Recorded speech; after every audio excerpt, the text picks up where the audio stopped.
Welcome to the 76 Capital Leadership Series. My name is Wayne Kimmel, and I'm your host, as well as the 76 Capital's managing partner, and really excited to have an amazing guest today. We're going to be talking about soccer, not only here in the United States, but around the world and in Europe, and what our guest has been doing as an owner of a professional soccer team in Europe, a number of teams.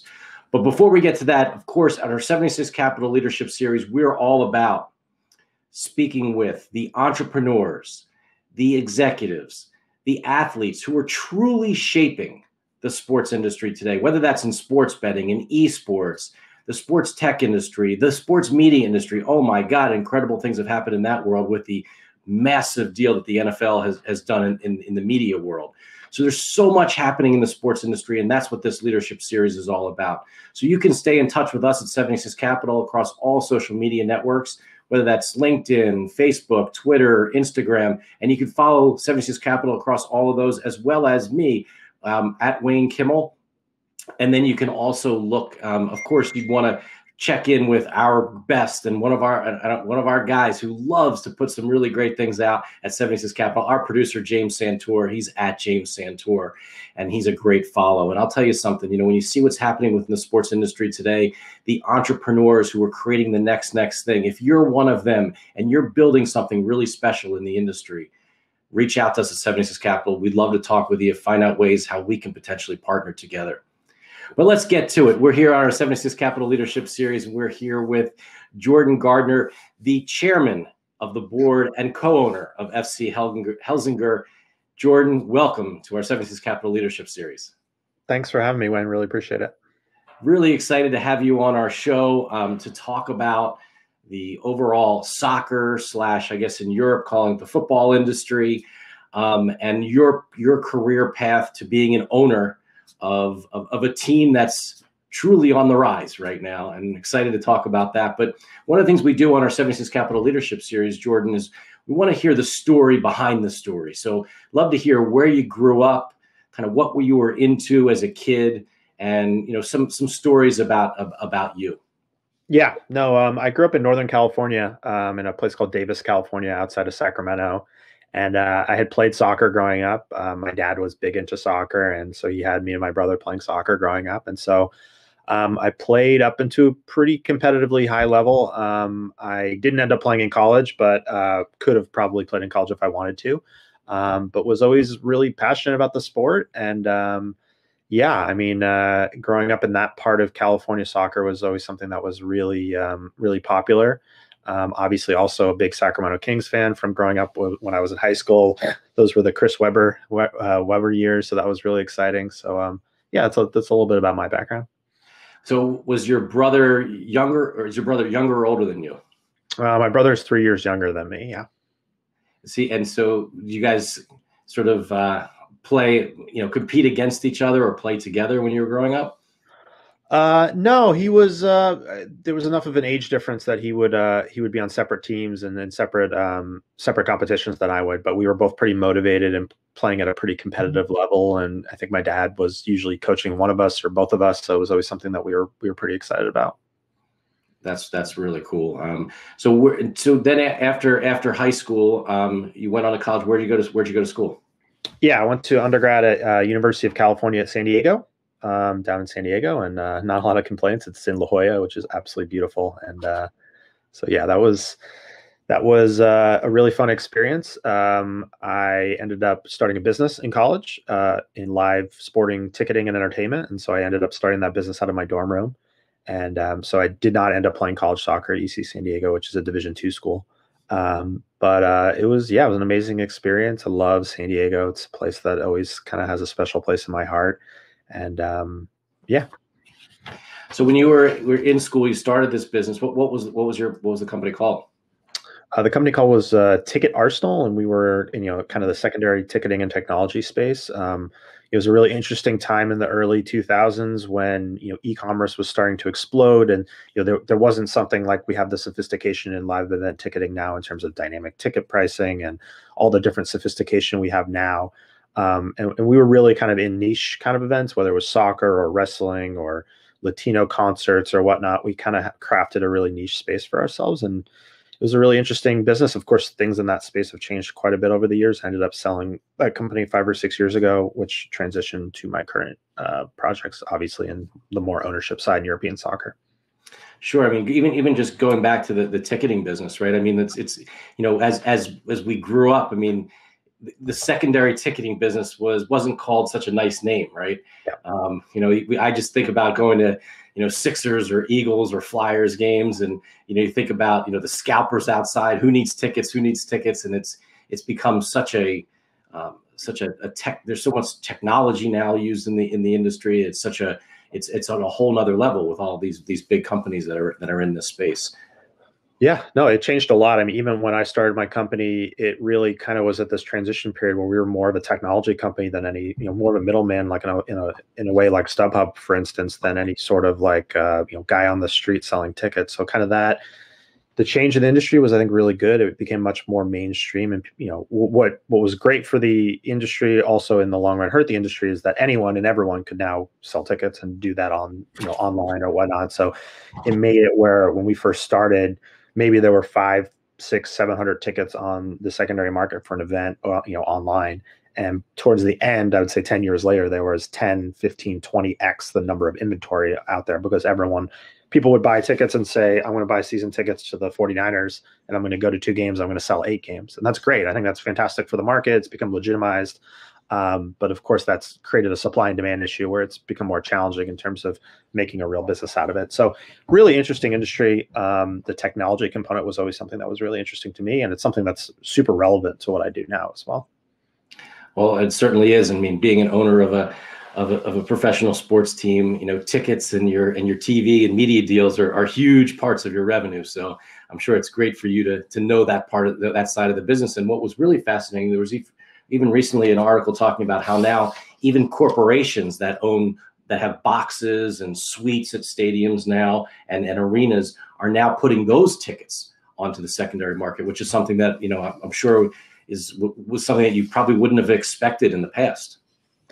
Yeah, I mean, the ticketing space for live events is so inefficient. There's so many tickets that go to waste that aren't even used. I think towards the end of my company, at the end, I start to see a little bit more in that space in terms of hospitality and corporate resale, kind of a more marketplace there. And it's like anything else. There's always going to be a marketplace if there's supply and demand. And I think there is such a rise in interest in the hospitality component. People want to be able to have those kind of unique live experiences. I take my wife and we'll go to a suite at a whatever, name your event, and she's like, hey, I don't want to sit up there anymore. I want to be in the suite every time, right? So I think that demand is always going to be there, and it doesn't surprise me that that's kind of exploded a little bit. Well, we're really excited to have you on our 76 Capital Leadership Series. We have Jordan Gardner, the chairman of the board and co-owner of FC Helsingør. And we're, one of the things I should really mention is if you want to follow and all the things that are going on in Jordan's life right now from an ownership perspective within soccer, please follow Jordan at Mr. Jordan Gardner on Twitter. That's a great way to learn about all the things that he does. I love all of his updates and his tweets, and it's exciting to see. So Jordan, let's get into it. So you left the ticketing world and you decided to explore the world of becoming an owner of a professional sports team. Tell us about that journey. Yeah, it's been kind of it's been a crazy journey. It's happened all very kind of organically. I think a lot of people are like, how did you get into this space? It hasn't necessarily gone the way I guess I would have had in my head, but it's not been bad, and that's by any stretch. I knew a lot of people that were investors in American professional sports, whether they were in the NBA or MLS, and I wasn't sure if that's what I wanted to do. And I was fortunate enough that my business was successful enough that I was able to financially make investments into sports. And a lot of it was being at the right place, right time. And I was able to meet the right people, particularly American groups that were looking at European soccer, and that really fit my skill set from an entrepreneur. I thought European soccer was really interesting and had unique properties, whether it was you could get clubs promoted with promotion relegation, you could sell players. It's a really incredibly inefficient space, even more so than anything in North America when it comes to the way these clubs and businesses are run. And so I was able to make a couple of strategic minority investments to kind of feel it out, and spent a lot of time on the ground in Europe over the last 4 to 5 years. We've talked about previously, didn't want to make the same mistakes that a lot of American groups have made in terms of going into European soccer without a real clear understanding of what it takes to be successful from an ownership perspective. And so that that was really interesting. I'm a very small shareholder in Swansea City, which is a club that was in the Premier League and now is in the English Championship. I'm a small shareholder and was previously on the board of Dundalk Football Club, which is the best club in the Republic of Ireland. And then 2 years ago, I put a group together with a lot of other investors in North American sports who I knew through my networks. And we bought FC Helsingør in Denmark. And that's the project I've worked on for the last 2 years. It's really, you've had an incredible experiences so far across European soccer, and really want to get into what you're doing in Denmark. But we're going back to what you were saying earlier and sort of unpacking that a little bit. You talk about relegation, you talk about being able to sell players. Is that, it's something that's, quite frankly, in many cases foreign to the American sports fan. How did you learn about all of that? And I guess was it just your background and knowing soccer, or did someone help you, get through that? Because it's really different than the way things work in professional sports here in America. Yeah, it's a good question. I think a lot of Americans have a really rough time understanding the differences in the way these leagues are structured. It's such, North American sports in general is really centralized the way the governance is. Certainly in Major League Soccer, the league owns all the teams, for instance, right? Europe, it's very decentralized, right? And you really kind of have to figure things out for yourself. And I think some of it I learned from just background of playing the game. Some of it I learned from just following European football, soccer over the years. And then a lot of it was the 2 to 3 years I spent on the ground learning as a very small minority shareholder. So my first year I was an investor in Swansea. I went over there probably 7 or 8 times. And again, I have no operational involvement whatsoever in the club, but I'm able to sit there in the owner's box and speak to other owners, speak to the chief operating officer, speak to the sporting director, and just soak it all up. It wasn't good in retrospect, but the club went through a relegation the year that I got into the ownership group. So a relegation from the Premier League to the Championship is one of the biggest drops commercially, financially, that you can have in all of global sports, because you go from getting 125 million US in TV money to getting like 30 overnight. You have parachute payments, which softens the blow, but just going through that experience and understanding what that club was doing well and what I thought the club potentially could do better was really useful. Rolling that over into being a board member on a European club for 1 year in Ireland, another really useful experience. Again, these are different clubs with different business models in different countries. So going into our project in Denmark, I felt like I had a pretty decent understanding of what I needed to do to be successful. But to be honest, a lot of the keys to success, and I think we might talk about this a little bit later, were strong business, business focused things that you would think when you're running any other business. Our club in Denmark is not that different in many ways than running a small business in terms of having really good people, having good sound decision making, making sure culture is good, right? A lot of those things kind of get overlooked in professional sports, particularly in European soccer. And I felt like kind of getting back to the basics was something that was really important. And then over a period of time, I was able to really understand what the value of certain players were, how to best navigate the transfer market. Those kind of things happen certainly over time and happened organically. Well, actually, I'd love to get into that a little more, Jordan. I mean, as you talked about, I mean, the business side of running and owning a team, right? I mean, you put together a group of investors along with you to buy the team, right? And then become the chairman of the company. You're based on the West Coast here in the U.S. You have a team in Denmark. You're in charge of. So how did you find the right team of people that are on the ground that can run the business on a day-to-day basis, as you oversee it from a pretty far distance? Yeah, I think what's really interesting is the club that we bought in Denmark. I think going in, I thought it had a really good management team in place. The club had a lot of prior success. Unfortunately, what I realized once we actually acquired the club and I dug into a lot of those relationships, that I wasn't happy with what the management team was doing behind the scenes. And that's kind of another learning curve in terms of really, and I've written articles about in terms of doing proper due diligence. I'm not sure necessarily if there's anything I could have done better. A lot of these kind of things, when you acquire a business, it's probably no different than when you guys are looking at, let's say, a failing technology company and you want to bring in and you have to evaluate the current management team. Are these the right people? Do we want to bring in our own people? Same kind of thought process that we had.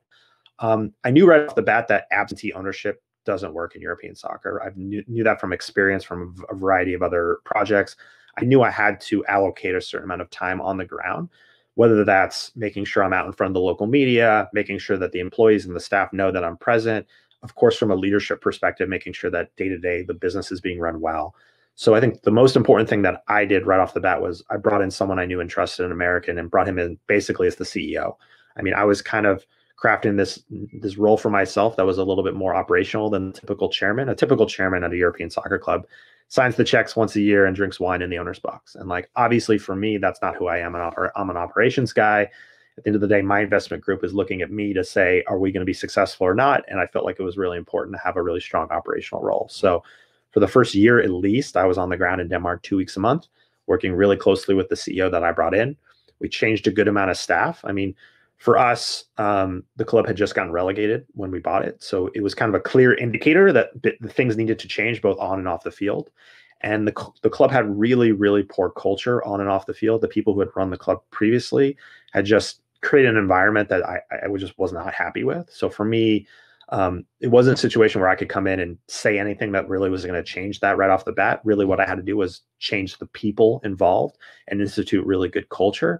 And what's so satisfying for me is I think a lot of people think, oh, okay, like, did you see the results a month later, 3 months later, 6 months later? And the answer is no.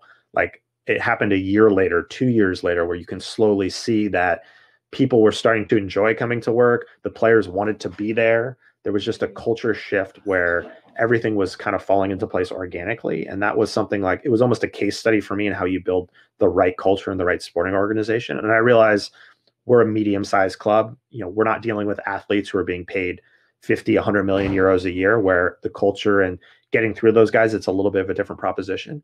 But for me, that's been, forgetting all our success on the field and the things we've done positively, the change in the culture in the organization is so remarkable. I'll read now in the local newspaper, you know, our goalkeeper, who's an older player, he's played at Man City, he's played some big clubs in Europe, and he's been quoted in the paper saying, like, I absolutely love this club. Everything this club is doing is great. The culture is great. We're being taken care of. And then I read that and I'm like, wow, like, that's amazing. You don't see that every day in the week from a European soccer club, from your players coming out publicly and saying that kind of stuff. That's really great to hear. I mean, it's so important. I mean, it's all about culture. It's all about having the right kinds of people, fortunately, it's great to hear that you've been able to do that. And what about also, when in running one of these clubs, and you're in a situation today where data and technology and analytics are so important from the business side of the business, but also from a player development and player tracking perspective. What are some of the unique things that are happening today in like 2021 as compared to maybe even 5-10 years ago? Yeah, I mean, I would say this organization, this club we bought, it was almost really starting from scratch. It was owned by a nonprofit, so the professionalization both on and off the field was non-existent. So they weren't using data. I mean, they probably don't even know what data analytics are, like a CRM software or player tracking. They weren't using any of that. So for us, we realized that our resources are limited for this club. Like, we're one of the lowest spending clubs in the Danish first division, which is, again, something that I'm really proud of in terms of the success we've had on limited resources. We felt like being more sophisticated when it came to a variety of angles, including data, was going to be super important to our success. So the best part about me living here in San Francisco is I'm very well connected in Silicon Valley. So I'm constantly getting pinged, probably by the same company as you guys are, about emerging technologies. So I said, look, why would we not partner with some of these companies, and they can beta test their technology on our clubs, our club in Denmark, and see if it works. Of course, they're going to have difficulty getting in the door at Barcelona, but I'm accessible, right? So right now we've used an injury prevention platform called P-Motion, which is done by the venture arm of the guys from the LA Dodgers, and it's a really interesting platform that's helped. We don't know the full set of data yet, but hopefully it's helped reduce our injuries, because that's a big piece of obviously keeping our players healthy. Obviously, like most other clubs, we're doing player tracking. We have a data analytics team that helps on recruitment. So, I mean, all these are scaled down compared to what you would see at a big club. So from an on-field perspective, we're about as sophisticated probably as any club of our size in Scandinavia, honestly, as much as I would like to think. And again, I like to think, a lot of people think of data analytics and they think of just recruitment. To me, it's player health and wellness, it's injury prevention, it's diet and fitness. We're talking about things like, can we get the players to wear the Oura rings so we can track their sleep? We've talked about that kind of stuff. Off the field, from a commercial perspective, it's really tough. We're in a really small market where there's limited commercial opportunities. All our sponsors are hyper local. That we're in a town of 50,000 people. We've done market surveys where I think something to the effect of 10,000 of that 50,000 are people that would, quote, be supporters of the club. And about 2,000 of those are ones that actually come to the games on a consistent basis. So you start to like narrow it down to say, like, how much can we possibly wring out of this small market from a commercial perspective? And we've obviously looked at our ticketing, our ticket prices. We've looked at our commercial partnerships. We've done, we moved into a new stadium in the summer of 2019. So that's helped a bit. Of course, putting COVID to the side, which has made things difficult for everyone. We've tried to be as sophisticated from the business perspective as possible, but we also need to be realistic about the limitations of our market, right? We're not going to be able to capture corporate sponsors from, let's say, Copenhagen, when there's huge clubs that are 5 times the size of us that they're already partners with in Copenhagen. So we've talked about how do we leverage our international connections. We have players from New Zealand. We have ownership from the US. Can we continue to grow that commercial side? But at the end of the day, I think our biggest focus is, of course, doing well on the pitch, because if we don't do well on the pitch, more fans come to the games, people are interested in becoming partners with us, we get more television rights. So it's a little bit comes back to always how you do on the pitch, like a lot of other clubs. Absolutely. I mean, and speaking about, doing well on the pitch, what was it like going from, what level did you buy when you bought the team? What level was the team at, and where's the team today? Yeah. So, the year before we bought the club, it was in the Danish Superliga, which is the top division in all of Scandinavia. It had gone down to the Danish first division, which is when we started discussions with the ownership group. And we bought the club right as they were going to get relegated again. So we're buying a club on the back of 2 relegations, which is almost unheard of, certainly in Scandinavian football. So we went down to the Danish second division. And then last year we got promoted up to the Danish first division. And now we're in the top 4 of the Danish first division, looking towards hopefully a promotion back to the Superliga, maybe this season, hopefully next season. So I think on a piece of paper, it sounds like kind of an elevator, right? A lot of Americans look and say, okay, cool. It is so incredibly difficult to get clubs promoted.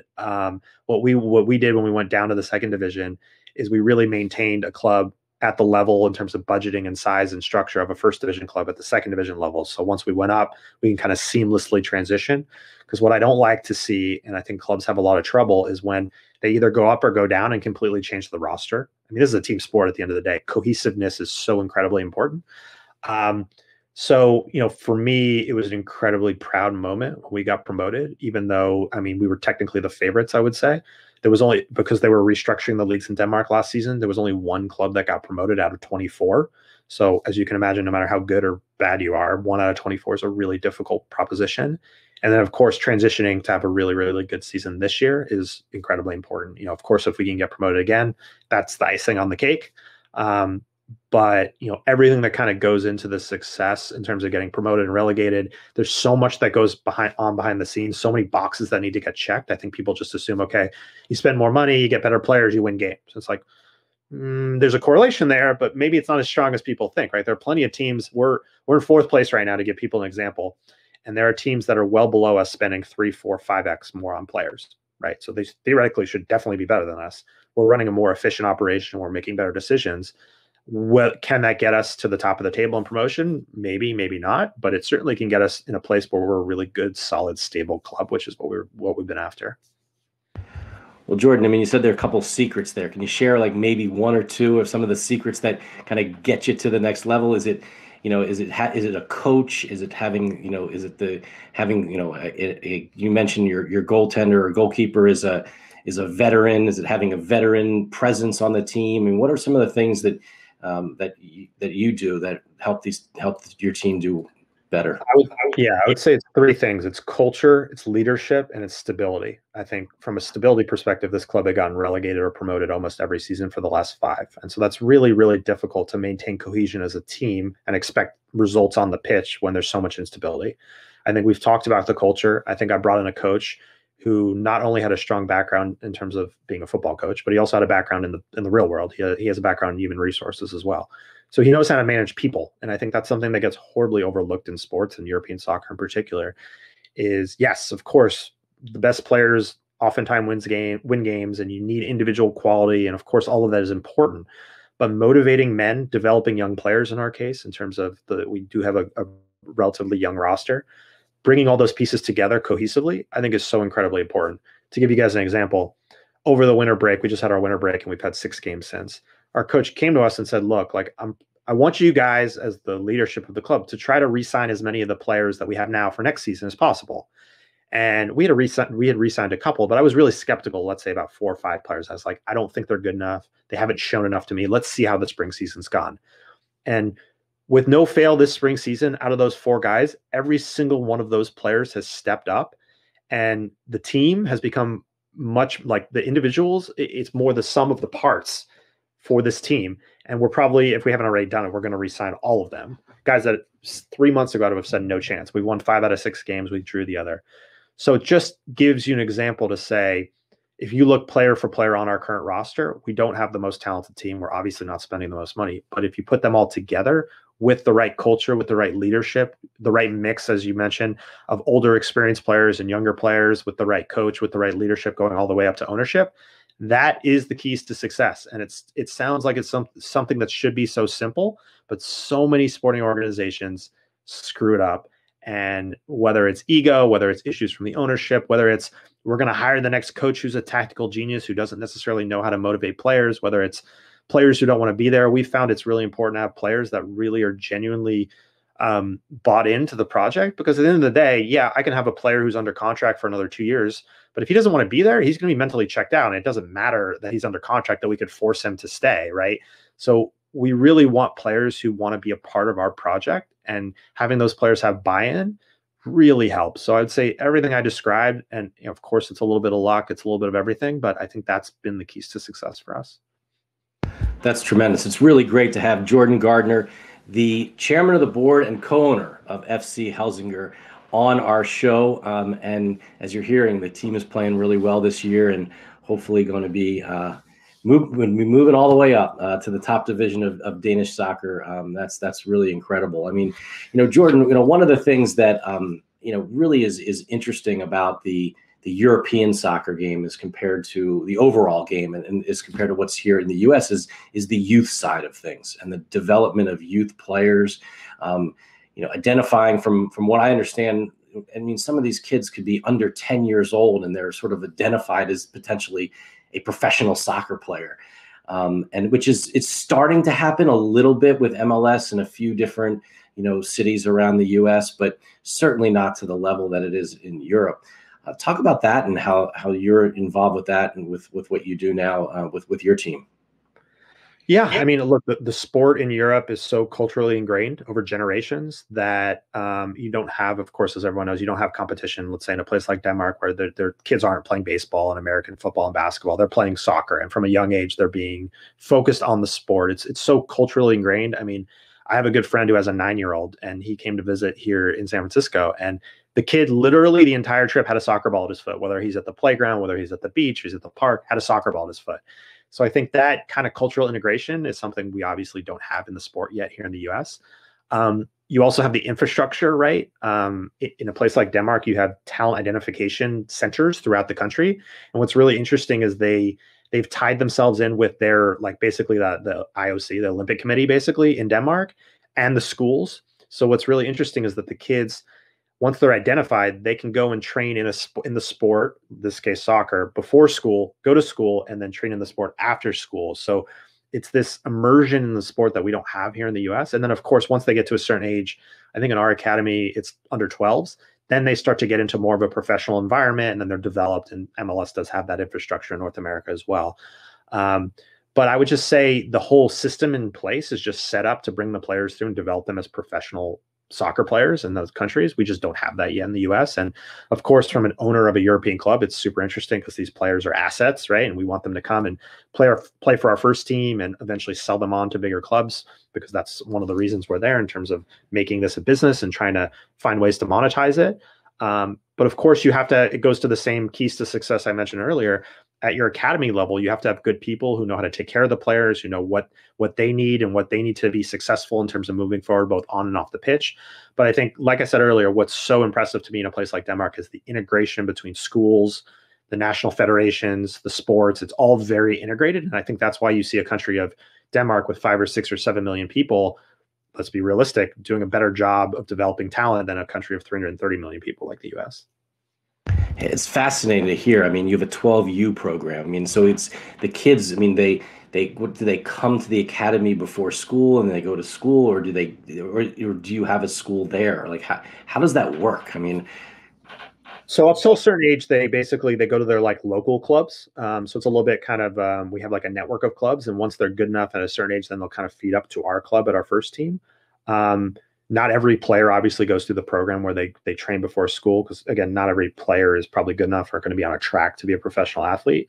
But once they get to a certain age, it's either U12s or U14s, then they're fed up into like the more first team environment, and that's when they're training and then going to school and then training again after school. So there's an infrastructure set up where the parents drop them off, pick them up, drive them to school, and drop them back. I think once it gets to the upper age groups, it's a little bit easier. Again, we're not talking about a huge country, so it's a little bit easier for the kids to get around. But the infrastructure is completely set up. It's like streamlined. Our biggest challenge when it comes to this discussion is just every club in Denmark. There's bigger clubs than us that have bigger reputations and bigger resources. So our job is to try to keep that really talented 13, 14, 15-year-old in our system and not have him jump to a bigger club. Of course, we have to create the right environment for that kid to want to stay. But of course, at the end of the day, the best clubs, and the kids get fed up to the best clubs in Denmark. And then oftentimes they're 16, 17, 18, moving on to the best clubs in Europe. They're going to Ajax, they're going to Italy, they're going to top clubs. So it kind of feeds this player development food chain that we're on. Well, when you think about yourself, right, as a now as chairman, owner of FC Helsingør, and where you've taken this club so far, do you think about you've had opportunity, you've had the opportunity to own other clubs, still own, is that correct? Still have a piece of other clubs as well? Do you think about the potential of buying into other groups and over time, and potentially even doing something in the U.S.? Yeah, no, I've had discussions with other groups, mostly Americans, because those are the ones I know about, doing bigger projects, and particularly in European football, whether that's groups that are looking at a portfolio of clubs, groups that are looking at bigger clubs. Obviously, there's just very few people that are on the ground and actually, from an American perspective, understand the landscape of European football. Of course, we want to make this project in Denmark as big as it possibly can, but I'm an ambitious guy, and for me, I would love to be doing what we're doing and replicating the success we've had at a bigger project. And so I think that's probably something that'll happen in 2021. Like it's not been kind of set yet. I mean, there's opportunities because of COVID. A lot of American groups are coming in and being opportunistic with their investments in European football. It's obviously also slowed things down a little bit in terms of, for me, if I'm looking at buying a club, like I want to be on the ground, I need to do proper due diligence, and those kind of things can be more challenging. So when it comes to the U.S., if the right opportunity presented itself, I would get involved in a project in the U.S. But, like I said earlier in the conversation, my background, my entrepreneurial kind of focus is more suited, I think, towards Europe. I think U.S. soccer is growing, and I think the World Cup in 2026 is going to be great for U.S. soccer, but it's more of a stable model. I know some of the owners in MLS, and there's nothing wrong with what they're doing. I think it's great. I think the sport is growing. I think the amount of American players going to Europe from MLS is fantastic. But the idea of, when I talk to MLS owners, they say, look, from an investment perspective, from a business perspective, I'm leaving this investment for my kids because I think it's actually going to pay out in 25 years. I'm like, okay, cool. Like, I'm not interested in that. I want to create a model where we can actually make this financially sustainable here and now, which of course is still challenging in Europe. There's no doubt about it. But, for me, the two things that are most satisfying are hitting above our weight when it comes to our resources and our budgeting versus other clubs, and then getting a club promoted. That's just like, there's just nothing more satisfying. The direct correlation in a business of saying, I put X in and I got Y out, and you can see the results. That's something that's incredibly satisfying. Can you see that in North American sports? Yeah, but not in the same way. Right. It makes a lot of sense. I mean, you think about, kind of what's happening right now here in the U.S. with sports betting, and how it's, now all of a sudden, we have, since PASPA was overturned by the Supreme Court, 25 states across the U.S. that have passed laws, 17 states that are now, trying to get sports betting, regulation passed through their legislatures. And, you have sports betting in Europe. How is that, how is that involved, how, as a team owner and as a team? What's the impact of sports betting? What is it like, going to games within that perspective? How are the fans involved in it? Because it's so new here. It's all kind of happening at once, really, really quickly here. But from, someone who's been involved with it, in Europe, where it's been prevalent for so long, what's it like?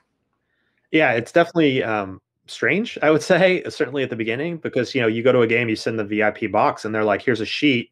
put your bets on the sheet and give us money. Like, you literally can bet right from the owner's box in a game. I mean, it's crazy, forgetting your app and all that kind of stuff. You can go to kiosks outside the stadium. You watch games on television, and now they have this in the US a little bit, but they're showing lines saying, okay, 10 minutes left, put a bet on this club to score a goal. Definitely was an adjustment in terms of coming from an American mentality. I know things are changing over here in the US, but that's been interesting. I'll tell you what's crazy too is we'll get messages to the club on social media from people who bet on games being disgruntled, like, why are you guys losing? You lost me a bunch of money. And like, it starts to get to this gray area where you're like, of course you're not going to respond to that, but it's weird. You're like, what do you say to someone like that? Like, sorry, right? I will say one big problem right now in that space in Europe is a lot of European governments are cracking down from a commercial perspective on sports betting partnerships. So you saw this in Spain. It's happened in Denmark as well. The Danish First Division was previously called the Nordic Bet League, which is Nordic Bet is a betting company, and they had to remove it because of a new law by the Danish government recently. So there is this kind of, it's not, they're not banning gambling, but what they want to do is try to remove it a little bit from being so tied commercially together to the clubs. And that, unfortunately, what's happening is, as you can probably imagine, so many clubs are reliant on gambling sponsorships and partnerships. I don't know how many teams in Spain have a gambling partner on the front of their shirt, but like, it's a large percentage. So that's something I think European football is dealing with right now and will deal with over the next couple of years, is presumed losses in revenue due to these laws that say you can't have a gambling company on the front of your shirt or the name of your league. So I think that's problematic. But beyond that, it's interesting. I think it's good. It creates more interest in the sport. I can see why it's exploding in the US. It's in retrospect, it's one of these things where it's crazy to realize how it took so long in the US. But of course, there are some challenges that kind of lay under the surface a little bit, as I mentioned. Yeah, I mean, certainly, you talked about social media and from a betting perspective, but how about social media and being an owner of a team? I mean, you're very you're out there, on social media. Are there any owners in Europe or owners here in the US that you're sort of emulating, or are you kind of carving your own path and your own brand as an owner of a sports team? Yeah, I think I'm probably crafting my own brand or my own way. I think I've taken a pretty strategic approach to social media. First off, I'm a younger guy. I'm in my 30s. Like I have a different perspective than most owners, obviously. I do think in sports, there's definitely this like kind of closed-mindedness from an ownership perspective of, we don't want to go out. I got to protect my brand and I don't want to come out and say anything. And of course, like, you have to be careful. You have to be smart about what you say.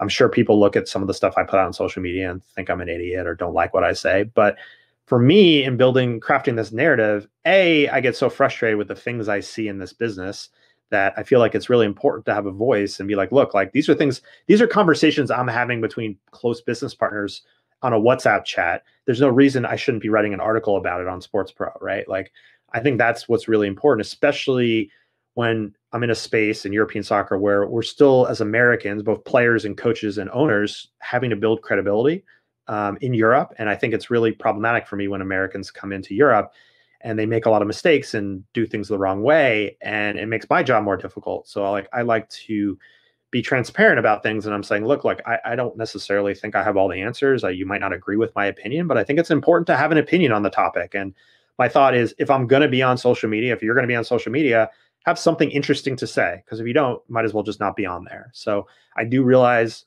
I'm in a unique space. Of course, I do realize most owners have either no interest or, they'll have their burner accounts. That's fine. That's totally fine. But this works for me. I think it's created really interesting opportunities. Like, I'm speaking at a class at Georgetown tomorrow.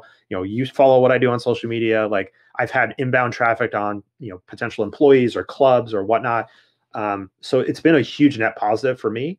And I think it's not just because I'm active, because I like to think I have interesting things to say. And that would be my advice to anyone on socials. Like, it's not just about content. It's about putting out relevant content that is interesting and insightful. And I think that's where it's a really, good intersection.